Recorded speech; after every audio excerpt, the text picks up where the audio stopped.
Right.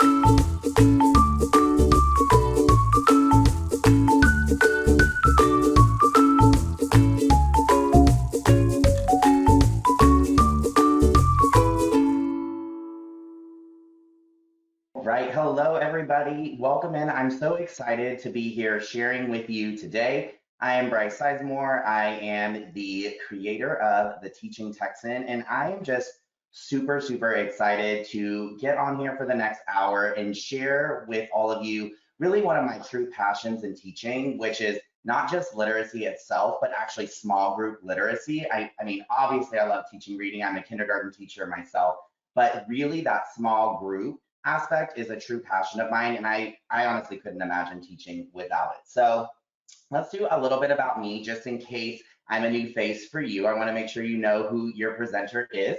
I am a full-time kindergarten teacher here in Dallas, Texas. Hello to everyone else that may be from Texas and all over wherever you're joining from. I do have a 4-year-old son. His name is Ace, and we have a little girl on the way. She's due in June. So we are super, super excited.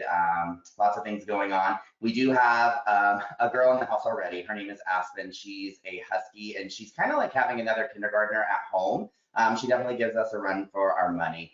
And then anytime I present, I share that picture that you can see with me with the little mask on, the little superhero mask, because that's what I want learning in my classroom to be like. I want it to be fun for the kids. I want it to be fun for me, because I think that learning should be something that we all enjoy. And I know there are so many things that happen during our day that can kind of suck some of that joy out of teaching sometimes, but going back to remember, fun and laughter, that always kind of keeps me going. So I always share that whenever I'm presenting. So I want to have a little bit of a warm up with you before we go. Actually, let me back up a little bit because I get super excited and then I'm ready to go. I want to share that I'm gonna share a lot with you over the next hour. And even though I am from the South, I promise I talk really fast. And so you might miss something while I'm presenting. And just know that you are going to get a replay of this session. So if you miss anything, you'll be able to go back and watch it again. So just buckle up. We've got a lot to talk about. I do have notes in front of me because I want to make sure that I don't miss anything. Let's do a little bit of housekeeping really quick too. I'm going to talk about the actual small group lesson and how we're planning those and how we're delivering those with our kids. I'm not going to spend a ton of time today talking about how to actually, set up centers in your classroom or get your kids working independently so you can meet with small groups. So that's something you're going to want to do. You're probably already doing, is making sure that you've got some really strong systems in place for your kids to work independently, whether that's in centers or some other form of independent work that you have going on. So you're actually able to meet with your small groups. We're actually going to dive into the small group portion today. So here's our warm up. If you've got paper and pencil, you can use paper and pencil, or you can use the notes app on your phone. You can just remember them, whatever works for you. I want you to take just maybe 30 seconds to a minute and jot down some of your biggest struggles when it comes to small group literacy. Some examples of things that might be a struggle that I know have been a struggle for myself and for other teachers when I present are the timing of your lesson, kind of the pacing of it, what skills you should be including, finding resources for your lessons. The sky's kind of the limit. Take a second to jot down some of those big things. And then as you're jotting them down, I want you to try and hone in on to what you think might be your number one struggle, okay? What might be the biggest struggle you're facing during small groups? Okay. All right, and you can use that little chat feature and you can just drop in the chat what your number one struggle is, whether it's timing, whether it's resources, whether it's interruptions from other students who you're not currently meeting with, whatever it might be. Drop those in the chat. Let me know what your biggest struggle is. All right, and I actually have the chat turned off because it's like I'm like a squirrel, and like when I see it, I'm like, oh, let me go. So drop those in. It's just nice to see other teachers that might have a similar struggle as you, so that you know that you're not alone. That's one of the things that I want to share whenever I'm presenting to teachers is you're not alone in this. There are other teachers that are experiencing the same thing as you.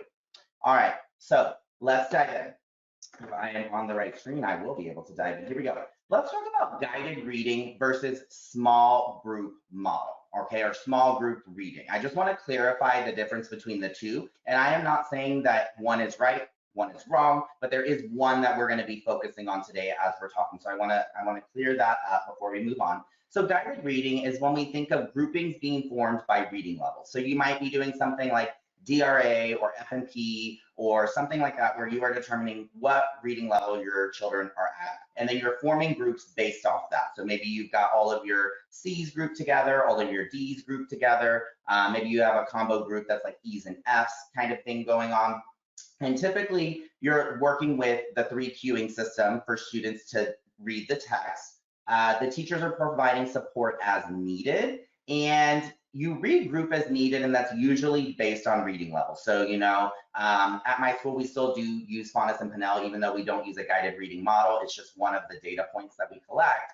And don't throw tomatoes at me because it's not my choice, but it's where we're grouping and we're changing it based off of that, right? But in contrast, small group instruction is where our groupings are going to be based off of a phonics skill that our students are working on. So maybe we have a group of students working together that are they're still working on letter identification, letter sound knowledge. Maybe we've got a group of students who are working on CVC words, decoding CVC words. Then maybe we've got a group that's formed that is working on digraphs, and so on and so forth. So they're formed based on a phonics skill rather than a reading level.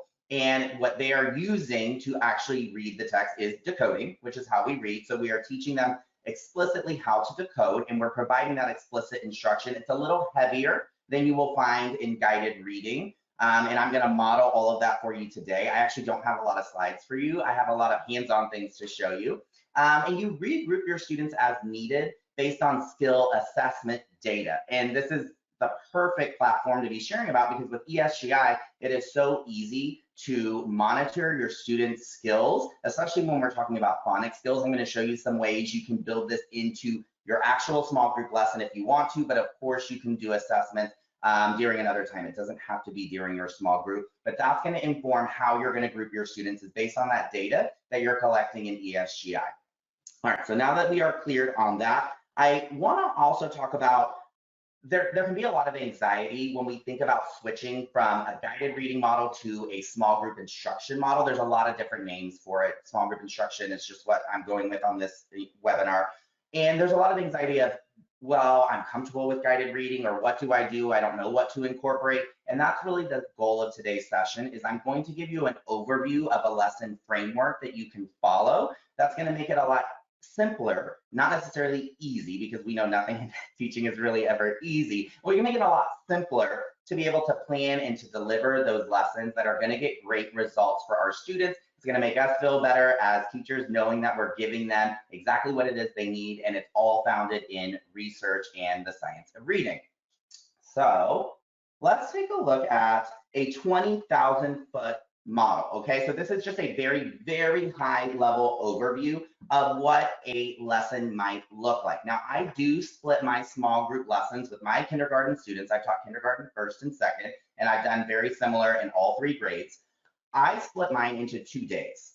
I realized really early on in teaching that trying to fit everything into one day, into one small group session that I wanted to get accomplished with a specific skill or with a specific decodable book, it really felt cramped, and I felt like I was rushing through, and it didn't feel right for me and my students. So I shifted to breaking that lesson into 2 days, and it actually saves a ton of time in prep work, which is super benefit as well. It's a great benefit. So here's an overview of what a single day lesson would look like. And I believe in here I put a 15-minute example, 6, 7, 8, 9.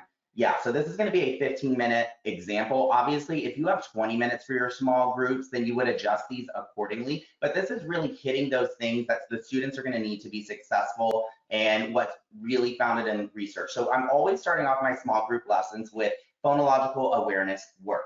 Phonological awareness are going to be things like rhyming, alliteration, sentence segmentation, syllables, segmenting and blending, actual phonemes and words, phonemes being the smallest unit, the smallest sounds that we can hear, and then actually manipulating the sounds in words. So that's something that I am always starting my small groups off with, whether I am in kinder, first, or second. I did it in all 3 grades because it is a foundational skill that our students need. And I'm going to show you some ways to incorporate all of these different things into your lesson. So whether you're a kinder teacher, you're a first grade teacher, maybe you teach a different grade, you're gonna find value in it and you're gonna be able to implement it with your students literally tomorrow. From there, spend about 2 minutes on that. Again, these are just kind of ballpark numbers, but every time I present on small groups, teachers want to know how long I'm spending. And so these are ballpark, and it takes a lot of practice and honing on my part, but also training my students with what the lesson's going to look like to actually fit this into this amount of time. From there, we move into word work, where we are spending about 3 minutes working on blending, segmenting, brainstorming words that follow whatever phonetic pattern that group is working on, T-chart or sorting words. We're moving into things like that. I do a lot of building with magnetic letters during word work, and I'll show you how I store those and that makes it super easy to implement with my students. From there, I'm moving into high frequency words. We're spending about 3 minutes, and I'm going to walk you through a very simple procedure that you can go through with your students that capitalizes on orthographic mapping, which is the way that our brain actually stores the knowledge, the words that students are learning. They're not storing them as full words. So we're going to go through that. I'm going to walk you through a routine with that. And I do that whole group too. So like you're going to get double bang for your buck because you can build this into a whole group as well. Then I move into a book introduction, which is just about a minute long. And honestly, it's probably less than a minute long because I literally give a 1-sentence synopsis. I do not do picture walks with my students. I don't spend all the time front loading because what I want them to do is I want them to actually have to focus on decoding. Now I may walk through if there's some words that I know they're probably going to find tricky in the book, but I'm not spending a ton of time there because I want a lot of the time for them to be applying the skills that we've been working on during the beginning of that lesson. Then we're moving into reading independently, where I am actively listening in with my students. I'm monitoring, I'm providing help as needed. I'm going to give you some prompts that you can use with your students that will help direct their attention to what they should be focusing on so that they aren't like attending to the picture to figure out the word or just looking at the first letter to figure out the word. And then we move into comprehension, which is 1 to 2 predetermined questions. I know there's been a lot of kind of buzz with science of reading that comprehension can sometimes be left out. We definitely don't want to leave comprehension out, right? That is the reason that we are reading. And if we're not reading to understand what we're reading, then what are we reading for, right? So we're not going to leave that comprehension piece out. All right, moving on to the day 2. Okay, there's a little bit of a shift here. I'm going to take some pieces of this lesson out, and I'm going to explain how it all works together. So this is day 1. Then on day 2, I'm using the same book, the same phonics pattern. It makes planning super easy. I'm going to show you a little planning page that I have as well. But this way, whether you have the planning page I have or not, you know the components. So here's the day 2, and I'm still starting off with phonological awareness. Now, I may I may vary the activity that I'm doing or the skill I'm working on. Maybe I did rhyming on the first day, I'm working on alliteration the second day of the lesson, or maybe I did rhyming on the first day, but I'm going to do a different rhyming activity the second day. Then I'm moving into word work, and again, maybe I did a segmenting activity on the first day, and I'm going to do a T-chart on the second day, just giving them multiple exposure and practice with that phonetic pattern.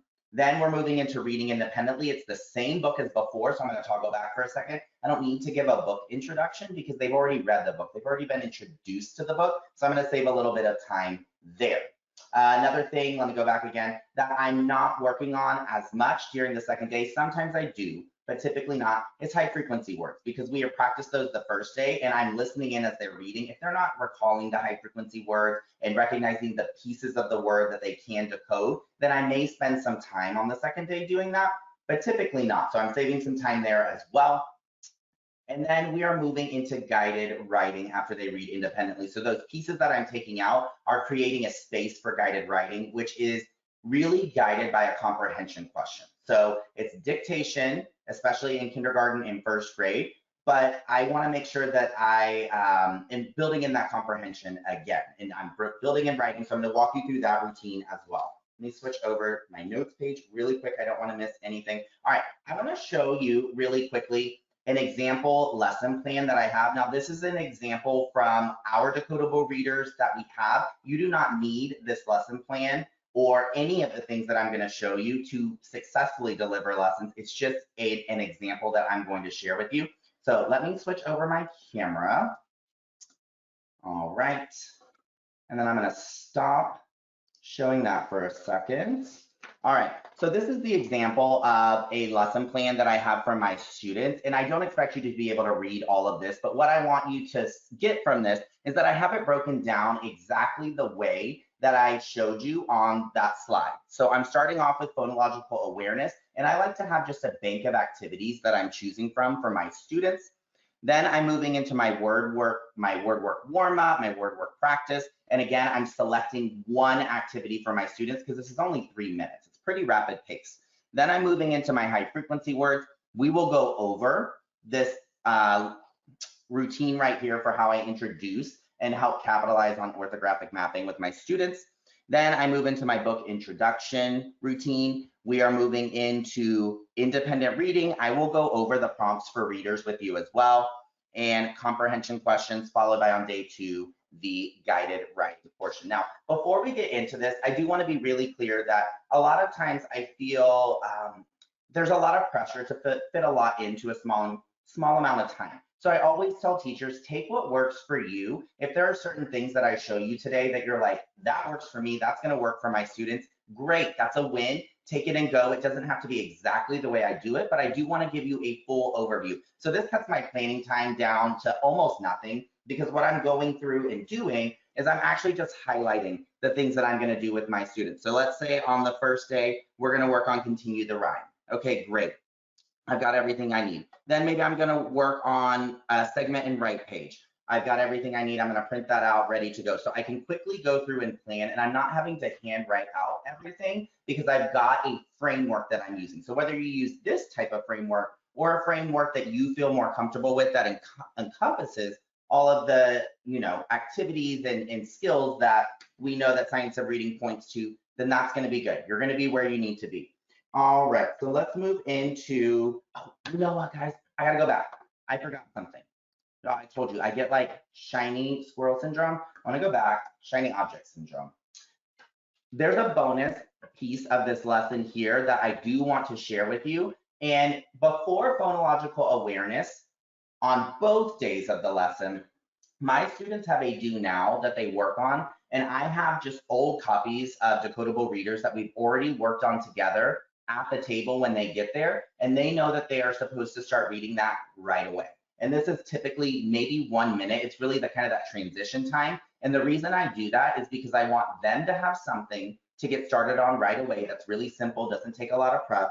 And it's also giving them a chance to build on their fluency because they're rereading a text that they've already read. And while they are doing that, that gives me a minute or two, if needed, to kind of filter around to any centers or students who may need a little bit of help getting started or might be missing a material or have a question or something like that. It just builds in a little bit of time for that. So I highly recommend using that as a do now or having some kind of do now for your students to do when they get to the table. All right, so as promised, I'm going to walk you through each level of this lesson plan, the same thing that you see on the screen right there. And I'm going to show you some hands-on ways to do each of these. So let me stop sharing this. So hopefully the screen is a little bit larger for you. We are going to start off with phonological awareness. And that is that first part of the lesson that I'm always going to do.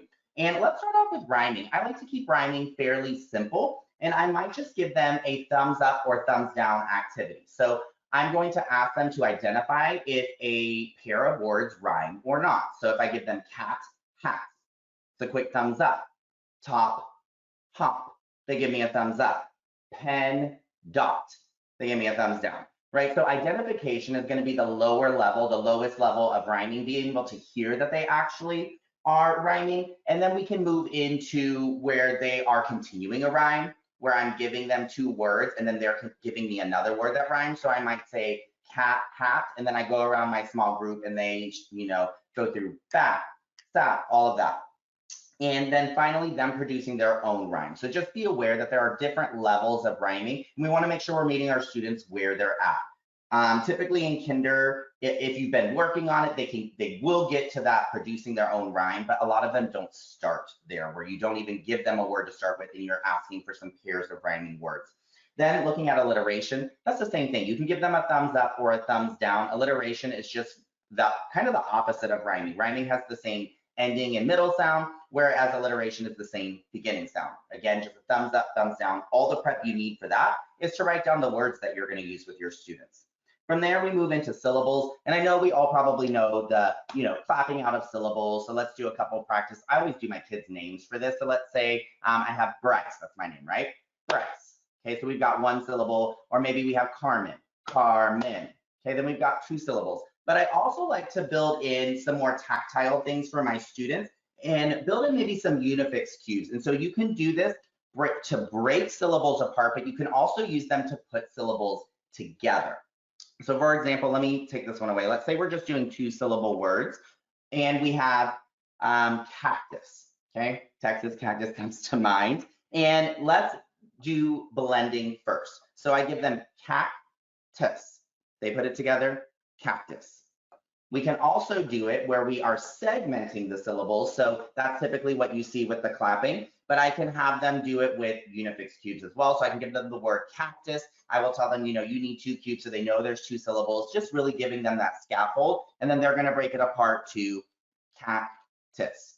Okay, so a really quick, easy way. Most teachers probably have unifix cubes. You can also use little counters or anything that you have on hand for that. So I want to show you really quick something that I like to do with ESGI during this time. It's really simple to build in as you're doing this practice. Let me open it up on my iPad right here, and I will try to hold that where the glare is not so bad. So I'm just logged into my ESGI account. Most of you are probably pretty familiar with this, and I'm just going to go to syllable blending because right now we're working on syllables, and I'm going to hit test. This is my son's name, but it's not really his data. So don't worry, I'm not sharing anyone's data. So let's start a new session. And I'm gonna do test all the questions, not just testing correct and not tested. So I'm gonna start the test and I'm gonna go through and I'm gonna have my students work on blending these. Now, obviously, if I'm assessing a student one-on-one, then I might have my other kids working on a different word building activity. I might build this in as they're doing one of the next steps in the lesson just to build this because it's so quick to build this in. So I'm going to say tiger. They're going to blend it together. Did they give me tiger? It's yes or no. Okay, yes. The child said tiger. Then we have paper. Okay, the child heard this one and they gave me the word, I don't know, her. Okay, no. And if I want to type it in the notes, I can type in what it is that the child said so that I can go back and try to analyze, what's going on when the child is blending these. So no, the child didn't get it correct, so on and so forth. So it's really easy to build in that syllable assessment here because that phonological awareness is so very important in the early stages of reading. I want to show you another one that you can do during this time, and that is going to be with rhyming. We talked a little bit about rhyming as well. Okay, let's close that. And let me find my rhyming test. No, start a new session. Perfect. And so with rhyming, I can have my kids go through, I'm sorry, that picture is so small. It's a picture of a sock. And so I'm going to ask them to give me a word that rhymes with sock. Now, just a word to the wise, this is why I brought up the different levels of rhyming, because if my students aren't able to identify if pairs of words rhyme yet, then giving them this activity where they are going to continue a rhyming word is going to be too challenging for them. And so, yeah, it's probably going to show that they aren't able to do the skill. I'm sorry, the glare is so bad. It's dark here. And so I'm trying to make sure the light's good, but it's kind of reflecting bad. So let's say I give them sock and they say, the child says rock. Great, they got it right. Next one is fox. What's a word that rhymes with fox? And they tell me hop. Okay, no, they didn't get that ending sound correct. No, I might put that in the notes, so on and so forth. So that's a really easy way to just assess these phonological awareness skills right from the get-go. Okay, let's move in to some sound maps. Now, if you have sound boxes, any sound box you have is going to work for this. And sometimes I will, especially with students that are kind of maybe new to segmenting sounds and blending sounds with the sound map, or maybe they're just struggling with it. I'm not going to give them a sound map that has more boxes than they need, just because I want to make it really simple for them. So for example, if I'm working on blending or segmenting 2 sound words, I'm just going to give them a sound box with 2. If I'm working on 3, I'm going to give one with 3. Eventually, kids are able to differentiate which ones they need. But starting out, I always really give that scaffolding to students that they need. So I like to use little picture cards here. And the book that I'm going to use today for my example, I showed you the lesson plan. I didn't show you the book, is The Frog. And so for this group, we are working on the short O pattern. We're going to see mainly CVC words. A couple CC-VC words are going to be in this text, but it's a very simple text that I'm going to work on with my students that has a few high frequency words and lots of instances of that short O, because that is what I'm targeting with my students. So you can see the difference here between what you might see in a typical leveled reader, where the words may not all be decodable for the students, and they tend to get into that, I'm going to look at the picture and guess the word, or get frustrated and things like that. This makes it really, really nice for your kiddos.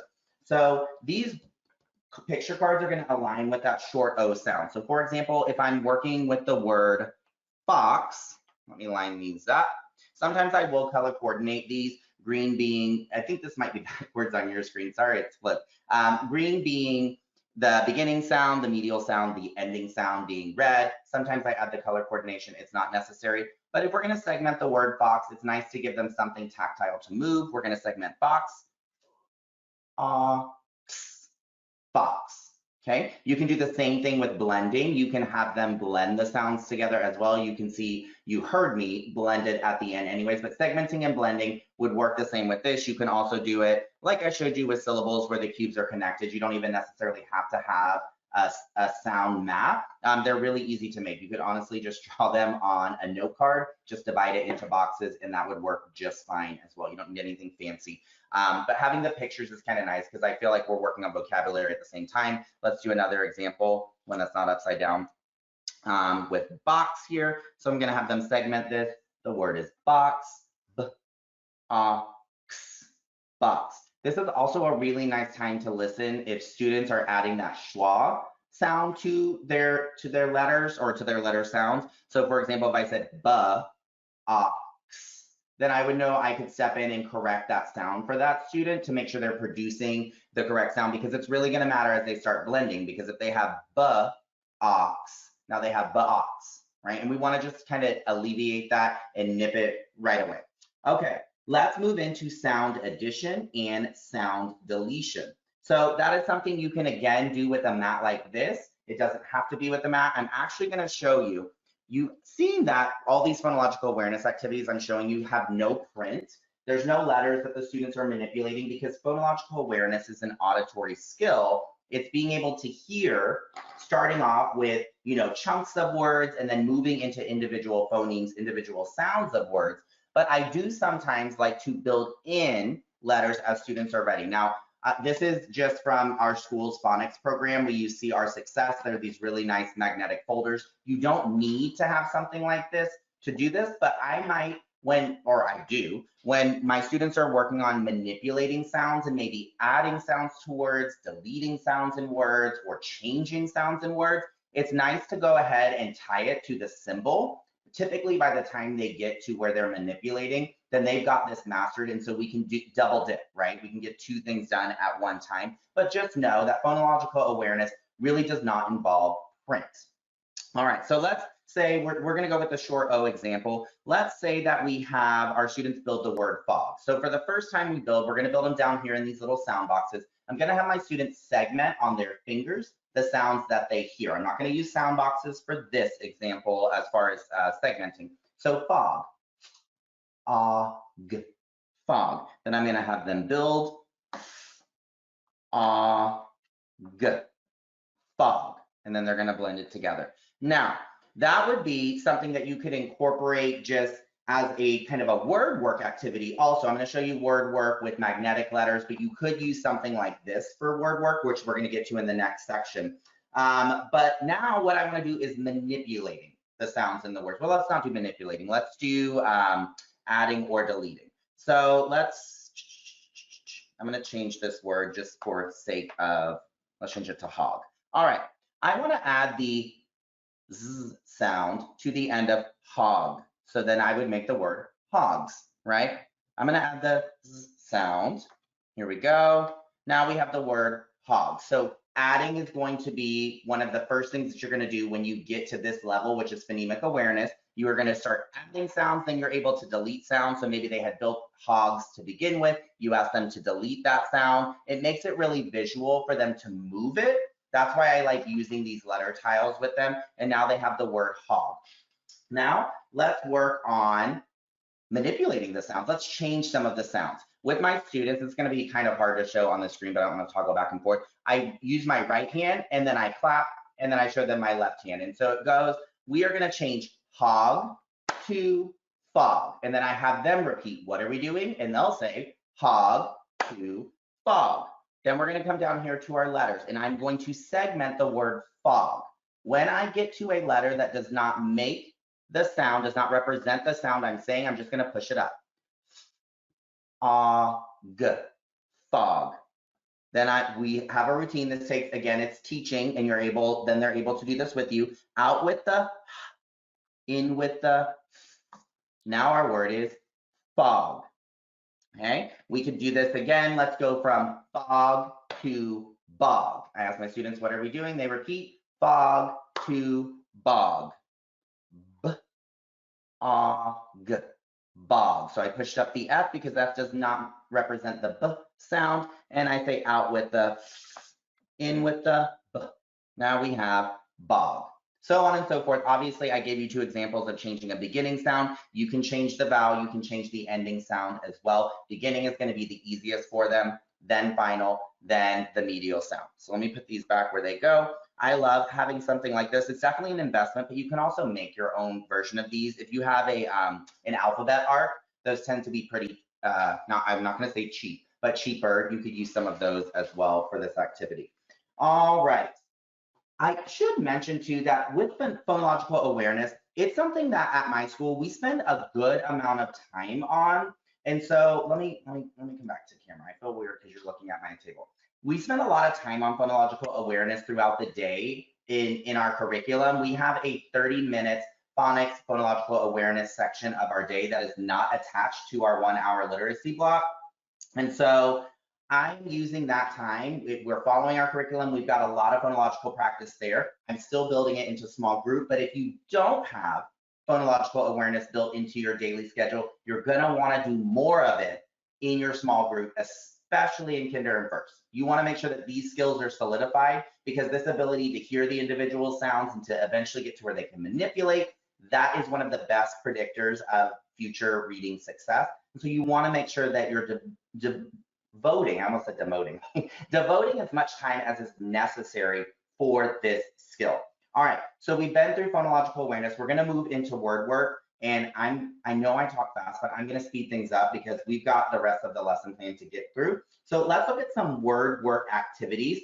And I wanna underscore that the word work activities that we're choosing, the words need to be aligned with the text, with the phonics pattern that we are asking our students to practice. Otherwise, it's disjointed for our students and they're not gonna be able to really get what they need out of it. So let's walk through a blending practice example. I like to have these pre-printed. Of course, you could just have these on note cards or a whiteboard written out. You don't have to have this, but I have my students go through and practice blending these as word work. So I am attaching print for sure here because it's word work and I want to move into that more phonics piece where we've attached print. So I'm having them go through hop, box. Now at the beginning of the year, I do teach my kinders that they need to segment and blend orally so that I can hear that is happening. At this point in the year, most of my students are doing this in their head, which is going to increase their fluency, but that's a gradual increase, right? A gradual increase in the level of difficulty for our students. So we're always going to start off by having them do it out loud so that we can hear what's going on, and we can give any prompts as needed. So we work through that. That is one word work activity that we can do. I also will work on segmenting and writing. You can do this on whiteboards. I like to use it with little boxes. We just go through and the first word is hop. We'll segment on our fingers, and then they are gonna write the graphemes that represent the phonemes, okay? Hop. This one is hot. We'll segment, hot. They're gonna write the graphemes that represent, so on and so forth, and they're working through this. This can eventually become, depending on where they're at with the skill, can become a little bit more independent, which is where you can build in some more assessment time. So I want to show you another really cool thing you can do with ESGI during this time. So while some students are working on this segment and write practice, and you're able to still give feedback as necessary, I'm going to show you, let's see, where's my seat? There it is. Okay, so this is directly aligned with the words that are going to be in the text because we're working on short O words. And so I might have one student that I'm working with this on, and they are going to read the words on here, blend them together for me. Yes, the student read it correctly. Yes, the student read it correctly. Or no, they didn't read it correctly, so on and so forth. And that's going to give me, again, another data point for how my students are doing with a particular phonics skill. Let me zoom through this real quick. I do have CVC, and then I intentionally put some CCVC words in here. So that's where they're going to have like a blend at the beginning to see if the kids are ready for that, if they're getting that pattern and they're able to decode with blends, or if they really still need to stick with CVC. It's just a nice kind of touch point for students. So that's another thing you can do while they're working on that segmenting piece. Let's look at brainstorming words with a particular pattern. For this, I like to just use a whiteboard, but you can use any kind of printable that you might have. And so we're working on words that have the short O sound in them, CVC or CCVC, depending on how your group is doing. And so here is going to be a little bit more of a open exploration for them. You can get them started and then have them brainstorm their own. So let's, for example, say we're going to write the word fog, have them segment the sounds, g, and then they are writing.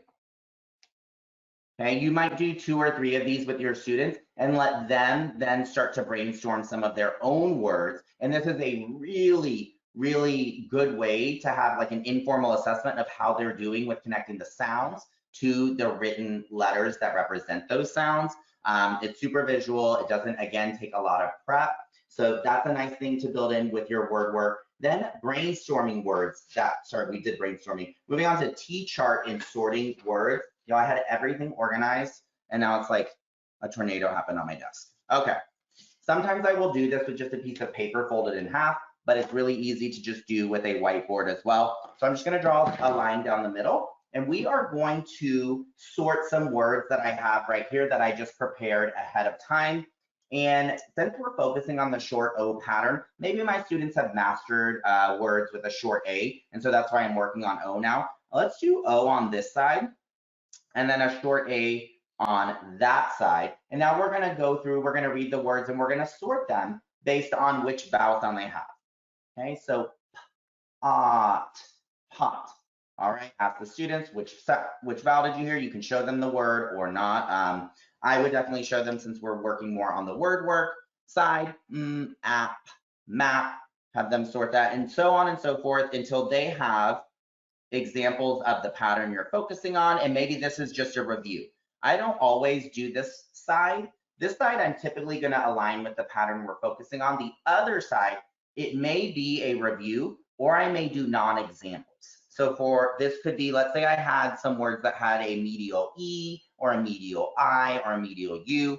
I could just write over here, not short of.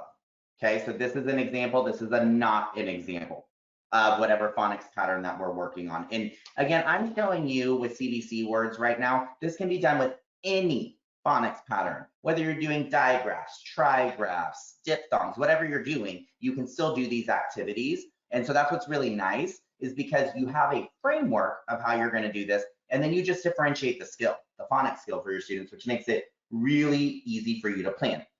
All right, so that takes us through our word work portion. Checking my time, we're doing pretty good. Let's move into high frequency words.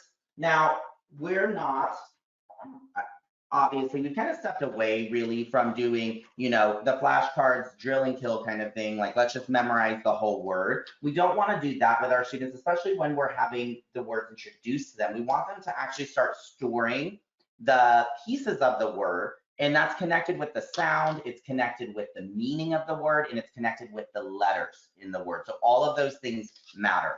Now, I'm using a high frequency word that comes from the reader that we're going to be using. So I just chose the word the for this example.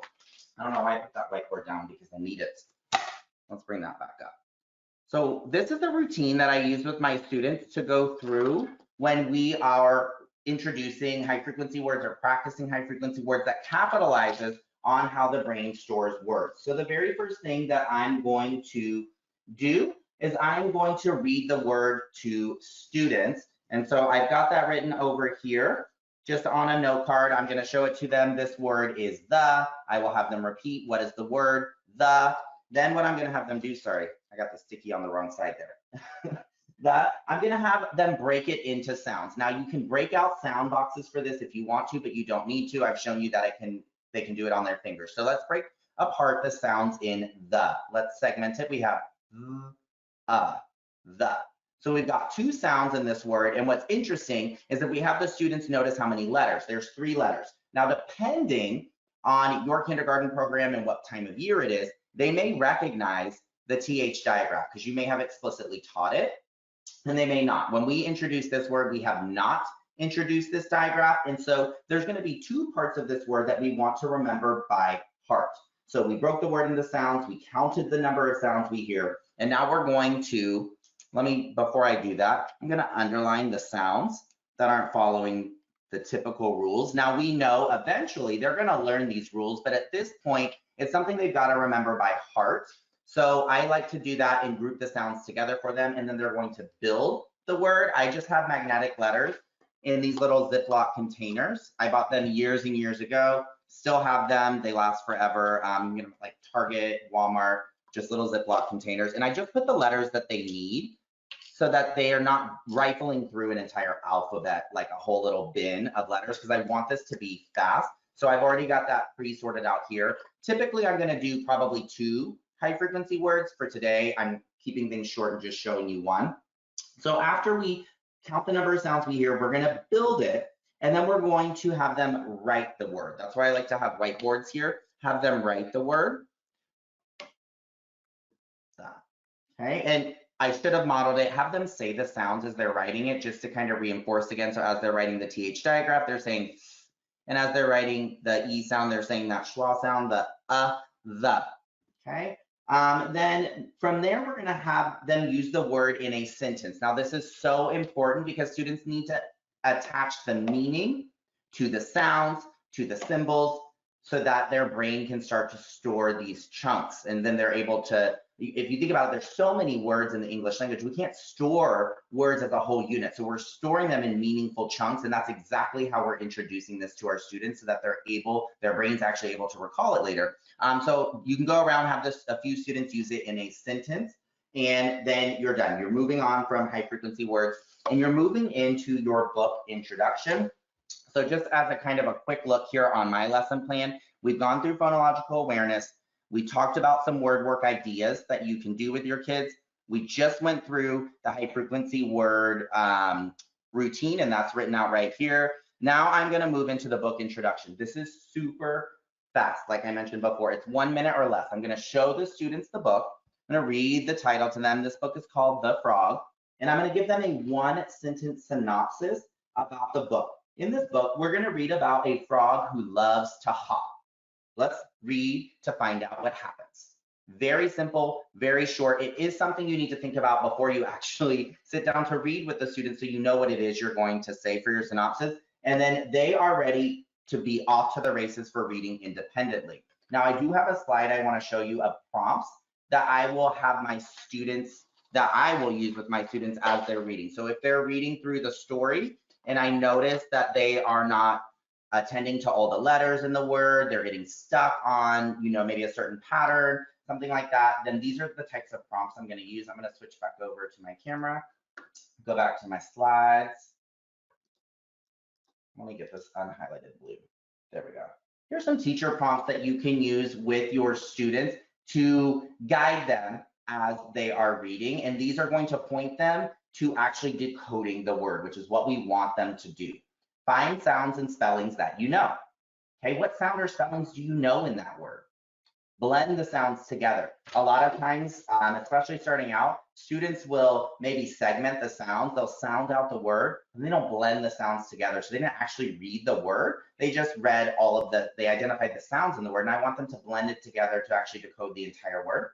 Segment the words into either sounds, into syllables, or into chunks, especially if we're getting into some of the kind of juicier phonetic patterns with some of our groups. Track the print from left to right, give them that reminder. Track the print with your finger. These are the types of guidance that we want to give our students as they are working to decode text on their own. We do not want to tell them, just look at the first letter, guess the word. We do not want to tell them, just look at the picture, look at the first letter, look at the picture. You know, we've all maybe have been there at some point. That's not what we want to do with our students, okay? We want to give them prompts like this that are going to direct them to actually doing the heavy lifting of decoding, because that is the whole point of what we are working on. All right, so we're working through reading independently. This is about 5 minutes of the lesson. What I tell my students is that they finish the book, if they get to the end, because we all know that fluency is going to potentially vary within our group, then I am going to have them go back and reread the book so they know that is a routine. They don't stop and say, I'm done, I'm done. And if you taught kinder and first before, then you know that they will do that if you don't give them a routine for what to do. So that is a routine that I build in, is when you finish, go back and reread. Okay, and then I do have some lines on the back. So sometimes I may have some students that are really working on fluency and they take a little bit longer. So I might have kids write a sentence about the book or something on the back while they're waiting, just as a built-in kind of catch for our students, so that we can make sure that the students who are still working to decode have that time to work through. All right, let's move into comprehension. And I think I have like 2 minutes, so I'm gonna do this super quick. Comprehension, I want to make sure that I have those questions outlined before the lesson, right? You need to have read the book. You need to know what's going on in the book. And decodable readers don't always have like the biggest storyline of what's going on, but you can pull out some comprehensions for the book, comprehension questions for your book. For example, what is the story about? You might ask them, what animal did the frog hop on? If I show you through the entire book, the frog is hopping on a dog. Why did the frog get so hot? Well, the weather is hot and the frog is hopping so much. So you can build in some comprehension here on day 1. Remember, on day 2, let me go back to that slide. On day 2, we are going to build in guided writing. So let me show you an example of that. And I know this was a lot, but you're getting that replay, so don't worry, you're going to be able to see all of this again. Let me switch this over, stop sharing that.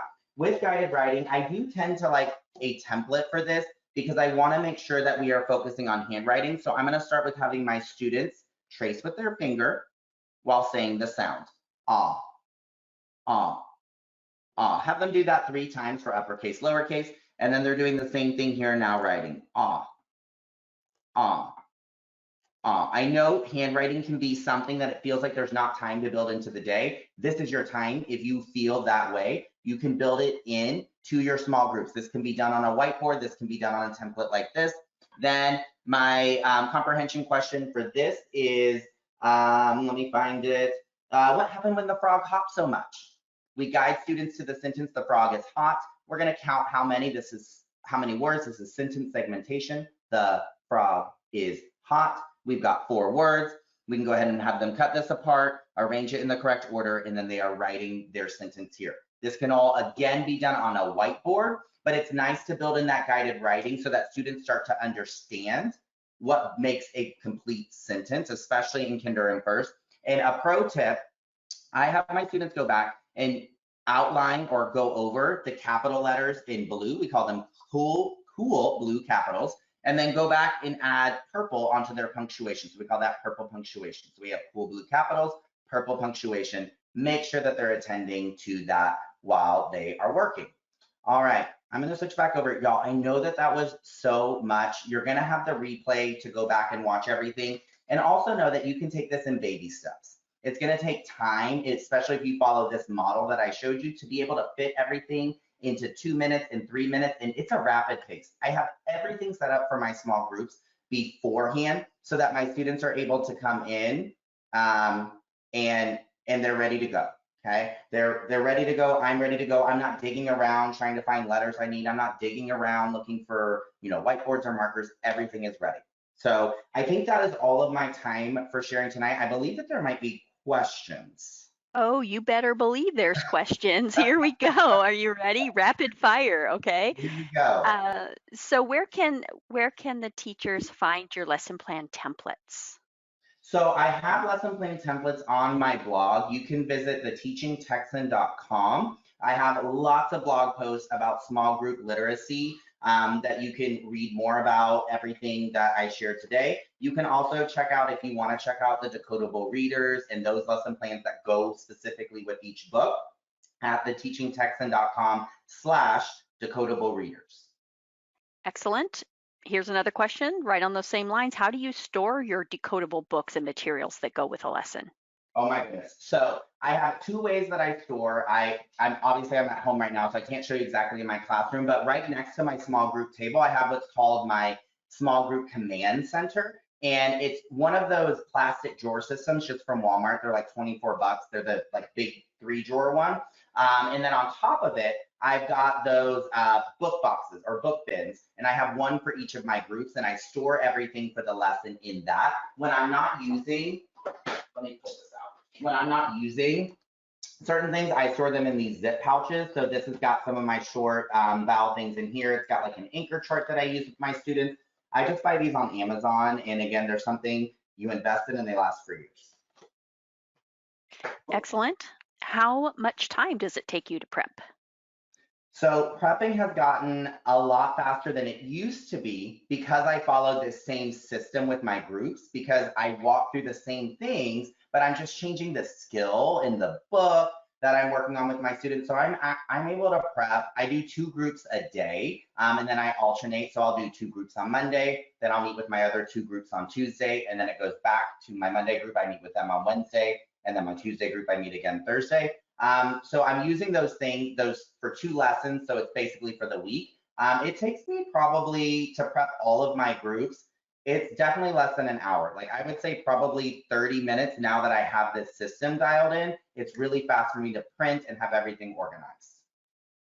Okay, someone wants to know, are you assessing during the small group or beforehand to know what you need to work on? You're not using it as an actual activity during the small group lesson, right? Right. So you're definitely going to want to do your assessing before your small groups, because that assessment data is going to help you know what students need to be grouped together. You're going to know what skills those students need to work on. And remember, we are grouping based on a phonics skill, or maybe they're not even quite there yet. They're working on phonological skills for the whole lesson, right? And so you're going to want to group based on that. So you're going to want data beforehand. But I do take a lot of just like anecdotal notes. I might pull out ESGI and mark things on a certain kid during that time, just to have that as a data point. How many students do you have in your small groups?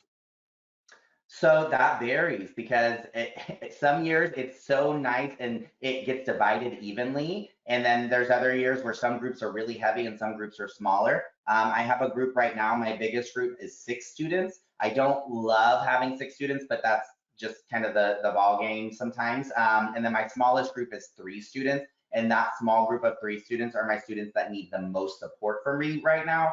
So I'm keeping that group small. They have the same need, but it's also intentional, so I can give them more focus. Excellent. Any other advice on teaching sight words, whole group, and differentiating sight words?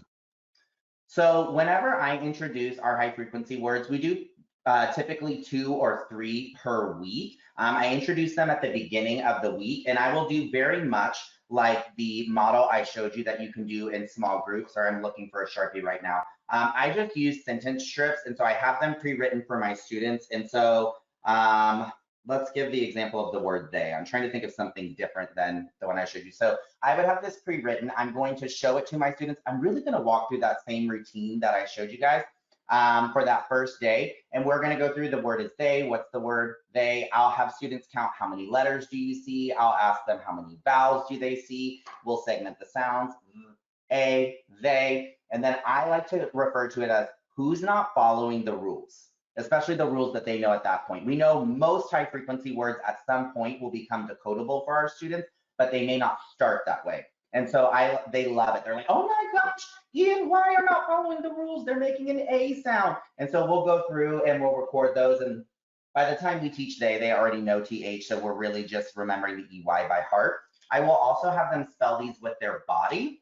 And so I have the students stand up, and we've got 2 tall letters, a short letter, and then a letter that's hanging low. And I have them go through a routine. I'm not going to stand up here because I think it'll cut me off, but I have them slap the sides of their bodies. The word is they. They clap above their head for tall letters, so it would be T, H, they clap at their belly button for letters in the middle, E, and then they clap down at their toes for letters that hang low, Y. And I like to vary the voice with that. I'll do singing, whispering, your best grandparent voice, whatever. They love it, but it brings in some more of that kinesthetic vibe.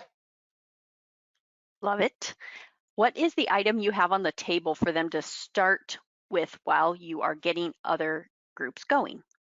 So I will have just sets, and this is something I keep in that those book bins that are right next to, or those magazine bins that are right next to.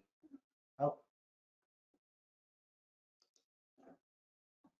We can hear you, but I don't think we can see you anymore. no, it says that it was ended or closed. Huh. Well, we can still hear you, so keep talking. Okay, we'll keep going. All right, so I just have these books that are books that we've already read together in our small groups. And I don't know if I hit something, sorry. I will have my students go through those as they're due now. So I will just pull them out of the bin, sit them on the table while I maybe go help get another independent group started on whatever center they're at, so that they have that as a due now to work on fluency. Excellent. We're going to wrap up with requests, not questions, okay?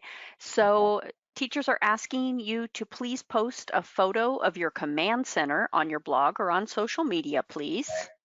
Okay. And also, any chance that your tests can end up in ESGI for everyone to use. Oh, that is something I can totally do. And we'll talk about it later. That sounds great. Good request. All right.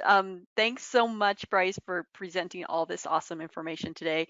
ESGI is proud to sponsor these webinars every month. If you are a current ESGI teacher, we thank you and suggest that you check out all of our new features. If you've never tried ESGI, sign up for a free 60-day trial using promo code TEXAN, TEXAN.